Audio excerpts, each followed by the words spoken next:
Dnes vás zdravím zo Senca a v prvom rade mi dovolte vám poďakovať za vašu priazeň, ktorú nám venujete cez naše sociálne siete a cez náš YouTube kanál o jedle. Dnes nás k sebe pozval Peťo Varga, šéf-kuchár Hviezd, ktorý žil dlhých 15 rokov v Írsku.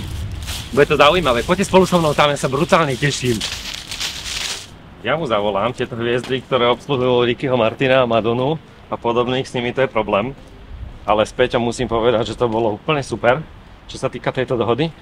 Servus kamarát, tu sme. Ideme variť? Tak poď.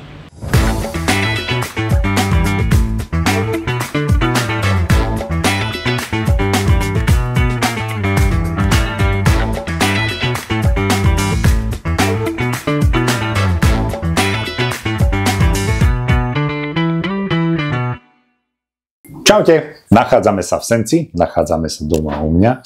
Moje meno je Peter Varga a možno, že ma niektorí poznajú aj z obrazoviek, možno niektorí z mojich kníh, možno niektorí z magazínov alebo z časopisov, ale dnes som vás pozval k sebe domov a myslím si, že môžeme si urobiť jeden veľmi jednoduchý recept, keďže sa teraz venujem raňajkám, branču a proste takýmto veciam, ktoré sú jednak zero waste, jednak sú jednoduché. Myslím si, že potrebujete sa naštartovať do každého jedného dňa s energiou a poďme si urobiť vajíčka Benedikt a urobíme si aj holandskú omáčku. Každý sa tej holandskej nejak bojí, lebo sa to zrazí a neviem čo. Ja vám naučím vlastne, ako sa to robí jednoducho, krásne, jemne a hlavne chutne.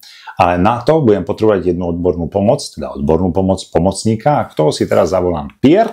Ahoj, čau. Ahoj, čau, čau. Konečne v Senci v tvojej kuchyni. Koľko sme sa mi dohovárali? Dohovárali sme sa veľmi dlho, ale myslím si, že všetko má svoj čas. Tak a na dobre sa dlho čaká. Tak presne tak. Som tu. Konečne si tu, tak ťa vítam a dúfam, že to bude veľmi jednoduchý a chutný recept.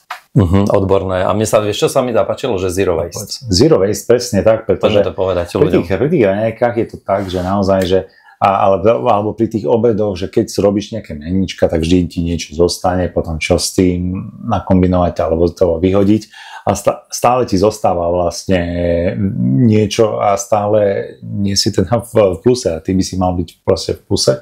A týmto raňajkám sa, alebo teda branču sa venujem už naozaj že dlhý čas a myslím si, že je to veľmi zaujímavé a veľmi obľúbené pri ľuďoch a že chcú si aj, každý si chce dopriať a naštartovať si ten... To si mi inak aj napínkal teraz na otázku, že čím to je to tvoje akože známou tvárou, skúsenosťami alebo tým, že si obsluhoval tú Madonu a J-Lo a všetkých týchto, že dojdú aj z Bratislavy na raňajky do raňajkárne v Senci? Prídu z Bratislavy, prídu z Trnavy, z Banskej Bystrice, takže naozaj, že máme tam Nitru, takže naozaj som veľmi, veľmi rád, že chodia z veľkej diaľky chodia ľudia a som veľmi vďačný za to, že chodia.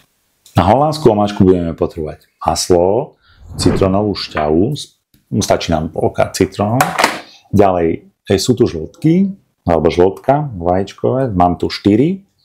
Budeme potrebovať sol, mleté čierne korene a potom už na Benedikty, ako samotné vajíčka, budeme potrebovať samozrejme vajíčka, olej, udeného lososa, guacamole, vlastne to je, povieme si samozrejme, že čo som už do toho dal, čiže to je vlastne avokádo, citrónová šťava, trošku cestnáku, sol, korene. A to je vlastne všetko. Život je krásny, ale krátky a preto ho treba napríklad aj zjesť a urobiť si napríklad takú holandskú omáčku. To je veľká výzva ináč pre kuchárov, aj nekuchárov, nie? Teda pre kuchárov asi nie, ale... Čo myslíš? No, holandská. Holandská omáčka je jasné. To je proste. Na Benedikty ja používam tieto anglické mafiny, čiže tie sa dajú kúpiť v supermarketoch, alebo ich dokonca aj upiecť, čiže ja ich vždy takto upečiem z jednej strany, z druhej strany. Ale medzi tým, než sa nám tieto žemličky osmažia, alebo zohrejú, alebo otostujú, si zohrejem si maslo. To je veľmi dôležité, lebo maslo musí mať dostatočnú teplotu. To znamená, že nesmie byť studené, ale malo by byť takých 90 stupňov by malo byť. Pretože keď budeme ich miešať tieto vajíčka a budeme do nich pridávať to maslo. To znamená, že by sa to malo skonzervovať. Hej, že čiže tie vajíčka by nemali byť surové, aby náhodou nenastala nejaká salmonela. Presne. No inak všetci sa ťa pýtajú na tie televízne hviezdy? A teda showbizové hviezdy a podobne, ktoré si stretol v Írsku? Ja už to ani nie. Jednak som to ani v Dubline som to nejak tomu nedával nejakú veľkú váhu, pretože ich tam bolo niekoľko a už to bolo ako na bežiacom páse a to so mnou nič nerobilo. A vieš, prečo sa to pýtam? Lebo poznáme niektorých kuchárov aj ty, ale nebudeme ich menovať, ktorí za tým tak píšia, že vlastne obsluhovali toho a pritom len v tom danom čase boli v tej reštaurácii, ale neobsluhovali. To vôbec, akože my sme v tom Dubline mali kvantum toho a zo začiatku áno, som sa pozeral na ten list, že pre koho to je, ale potom už, keď už bolo neskutočne množstvo, tak som si povedal, že... No ale odmietol si, že aj J-Lo, aj tak ti nedám s tým pokoj, to som niekde čítal. Čo som odmietol, J-Lo? J-Lo, ona ťa chcela na svoje turné. Na turné áno, ale to sa musíš upísať zmluvou a to proste aj súkromie, všetko ide bokom a ja proste akože... No dobré, ale asi je veľmi málo ľudí, ktorí povedali J-Lo, že nie. Proste, a to ani nie je ona, ale to je management. To znamená, že okay. Ja som toto riešil ani nie s ňou, ale ako s managementom. Takže vajíčkové žltka, dáme si tam trošičku čierneho korenia, mám tu morskú sol, hrubozrnú, áno, mám tu citrónovú šťavu, presne tak, ponorný mixer a ideme to mixovať. Ono sa povie, že, prepáč, že novinári budete do toho vstupovať aj takými otázkami trošku, keď môžem. Môžeš. Ale hovor, pridávame maslo. Takže pridávame to maslo. Mám chytiť? Môžeš. Mám ti chytiť, Peter? Môžeš, nech sa vybačí. OK. Máme hotovú túto fajnú vec. Holandská omáčka. Ľahká, jednoduchá a skvelá. Teraz každý sa ma pýta na benediktná vajíčka, ako ich robím tie vajíčka. Úplne jednoducho, aby nechcem fakt dávať žiadny ocot do vody, aby držali spolu nič, ale použijem na to potrebnú fóliu. To takýmto spôsobom, že si ju dá. A rozchodneš to tam, aha. Dám tam olej. Tak si to natieram. Vajíčko. Ty si prvú knihu tvoju kuchárskú, myslím, práve v Írsku vydal, že? V Írsku. V angličtine ešte? Bola v angličtine, vydali sme 5000 kusov, ktoré sa už predali, mám posledné asi 4 doma. A výborné to bolo v tom, že to bola taká charita, že ja som si ju vydal na svoje náklady. Fíha. A išla vlastne pre detičky, pre choré detičky, niečo ako na Kramároch máme onkológiu a bolo to pre vlastne ani nie tak ako pre detičky, ako pre ich rodičov, ktorí vlastne, tí rodičia nemali dostatok peňazí na to, aby boli so svojimi deťmi. A nemohli si zaplatiť trebárs hotel, alebo tak vlastne nemocnica vybrala 10 rodín, tých najchudobnejších a tým som daroval vlastne. To je pekné. Vajíčka. Skvelá. Dobre. Máte hek a la varga? Máme hek a la varga a dáme si teraz zohriať vodu. Konec koncov potom to pokračovalo aj na Slovensku, však IBD pre Martina zase tiež si robil pre pacientov, ktorí majú tú ulceróznu kolitídu. Máš celkovo blízko, akože aj takým, že menšinovým žánrom v kuchyni? Teraz si spomenul zero waste, potom nejaké zdravotné limity. Ale určite áno, veď teraz som sa vrátil vlastne minulý týždeň z Ibizy, kde som bol so celiakmi. To znamená, že venujem sa bezlepkovej strave. A takisto aj bezlaktózovej, takže áno, treba pomáhať ľuďom, ktorí to naozaj že potrebujú a myslím si, že je tu nespotočne strašne veľa proste ľudí a čoraz viac a viac ľudí je, ktorí majú tento problém proste nájsť chutné jedlo, urobiť si chutné jedlo a myslím, že to je veľmi dôležité naučiť ľudí, že skutočne sa to dá sa to chutne spraviť. Aj napríklad dnes v Teleráne som robil bravčové líčka, k tomu zemiačiky a je to úplne, že bolo to bez žiadnych alergénov, čiže naozaj, alebo tapiokový puding s čerstvým mangom, s mangovým pyréčkom, čiže naozaj dá sa, len treba to, čo vieme my, treba to rozdávať a šíriť to medzi ľuďmi. A myslím si, že to je takým môjim posolstvom, že to, čo som sa naučil a to, čo viem, tak to treba to posúvať ďalej, nebáť sa toho, pretože sú ľudia, ktorí naozaj s tým majú problémy alebo napríklad dneska som robil aj banánový chlebík, ktorý bol bez lepku a myslím si, že je veľmi chutný a takýmto spôsobom treba inšpirovať aj divákov a ľudí, ktorí majú či to problémy alebo takýto syndrom.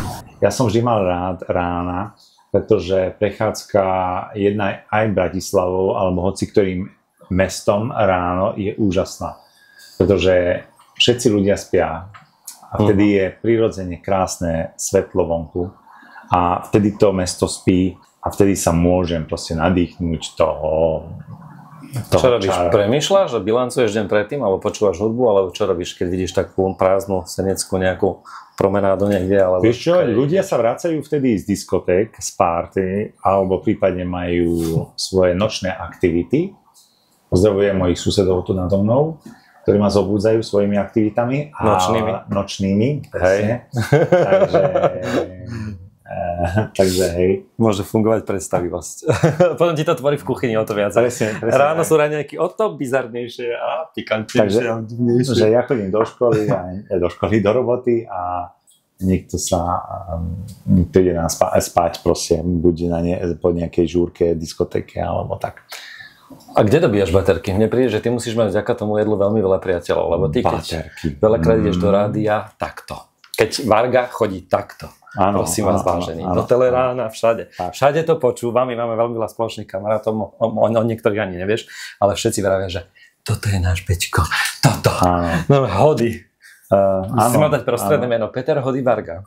Áno, aj dnes v Teleráne to tak bolo, pretože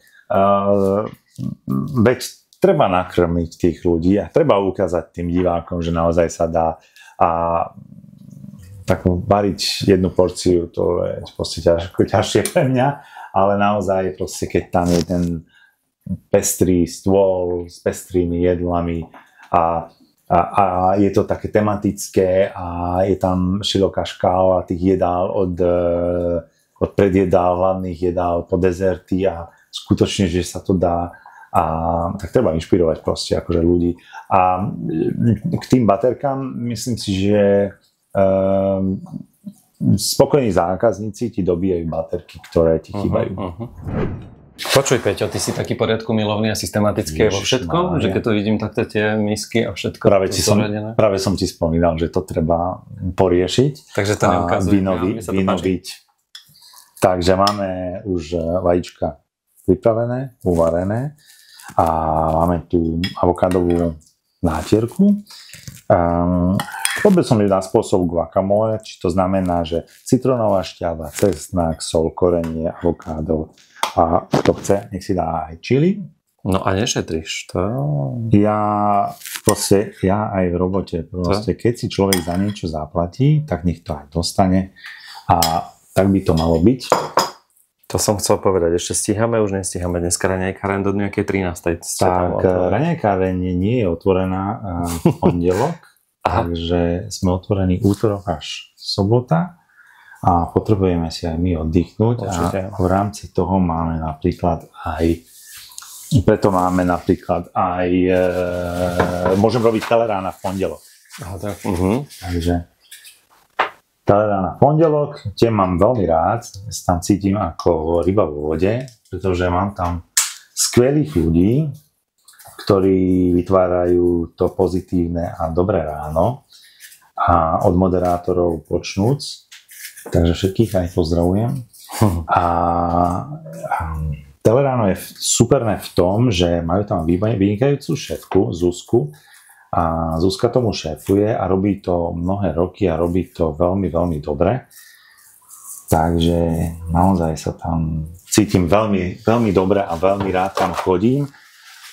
A je to také, vidíš, napríklad to mi dobíja baterky.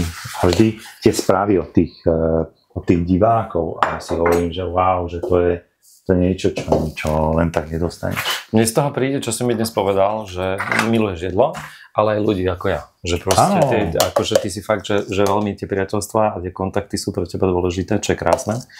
A hlavne, keď to tak rezonuje. Ako s tou Tínou, alebo s Giskou. Tu sme nespomenuli napríklad priateľstvo s Giskou z inej dimenzie. Trošku sme inde vekovo. Aká je Giska? Giska je úžasný človek s veľkým srdcom. Rozdáva energiu a šíri to dobro naokolo všetkých ľudí a rôznych generácií. Ja som veľmi vďačný za naše priateľstvo, pretože Giska je zlatý človek, má obrovské naozaj srdce, veľkú lásku k vareniu, k jedlu a je to osoba, ktorá mi veľmi prirastla k srdcu. To je krásne toto. Tak toto by ste... Ja som počul, že ty máš rukavice od Madony. Mám rukavice od Madony. Ich tu? Máme ich tu. A neukážeme ich? Môžeme ich ukázať. Tak to je veľká vec. Môžeme ich ukázať. No, každopádne, vráťme sa k jedlu. Áno. Vajíčka Benedikt máme pripravené. Krásne. Teraz si to zastavte, aby ste to mali ako peknú fotku s takým pekným kuchárom. Ale no, ja falošne nedvorím. Ja viem. Vieš, že to je príjmavé. Takže takto vyzerajú moje vajíčka Benedikt, na ktoré si môžete prísť aj do raňajkárne. Aha, je to v ponuke u teba. Takže myslím si, že avokádo s udeným lososom, s holandskou omáčkou a s takými stratenými vajíčkami je úplne geniálna kombinácia. A ja ich napríklad mám veľmi, veľmi rád. A čo najradšej ješ, okrem týchto vecí, ktoré asi musíš ochutnať? Aj bravčové líčka, ktorý som dnes pripravoval. A čo, vôbec neješ? Alebo vôbec si akože nikdy Jem. Mám rád, veľmi rád mám slovenskú tradičnú kuchyňu.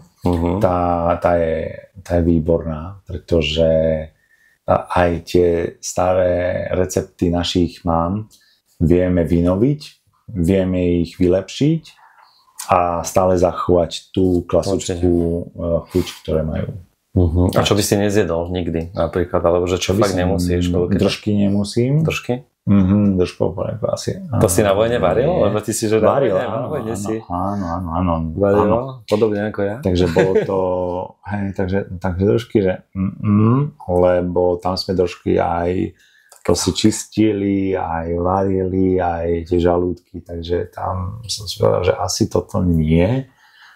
Ale to asi to je takéto jediné, čo nemusím, ale ostatné.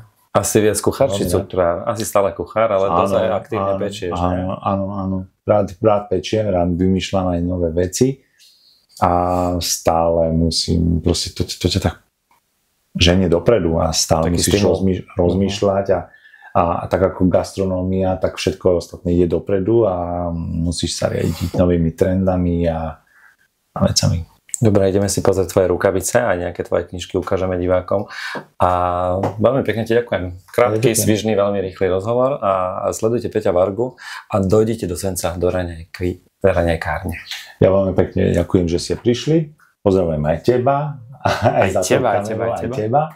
A do zjedenia, priatelia, ďakujem veľmi pekne, dúfam, že ste sa niečo naučili odo mňa, ak nie, tak aspoň ste ma videli, počuli nejaký ten príbeh a budem sa tešiť, ak sa niekde uvidíme, či už na obrazovkách televízie Markíza alebo na Instagrame. Tak majte sa krásne, pekný deň vám želám. Čau. Ahojte.